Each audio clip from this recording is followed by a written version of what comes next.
রাজধানীতে বিস্ফোরণের ঘটনা এবং সেই ঘটনাস্থল থেকে আমরা 2.5 কিলোমিটার দূরে এই যে জায়গায় দাঁড়িয়ে রয়েছি, যেটা হচ্ছে গাড়ি নিয়ে গেলে 2.5 কিলোমিটার রাস্তা। এটা হচ্ছে লালকেল্লার পার্কিং লট এবং যে পার্কিং লটে দেখতে পাচ্ছি আমরা একের পর এক গাড়ি দাঁড়িয়ে রয়েছে, ঠিক এখানেই জানা যাচ্ছে যে গতকালকে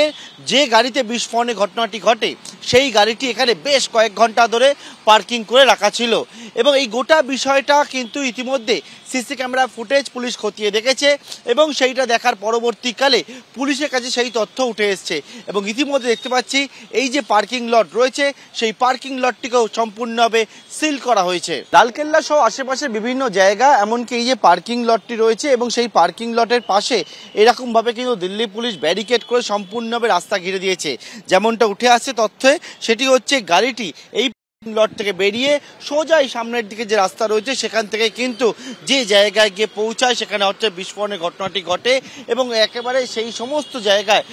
দিল্লি পুলিশ ইতিমধ্যে রাস্তা সম্পূর্ণভাবে সিল করে দিয়েছে এবং এই যে জায়গা সেই জায়গাতে আরও কোনো তথ্য যদি উঠে আসে সিসি ক্যামেরা ফুটেজ, সেই রকম সিসি ক্যামেরা ফুটেজ তারা খতিয়ে দেখে এগিয়ে নিয়ে যাচ্ছেন তদন্তকে বর্তমানে।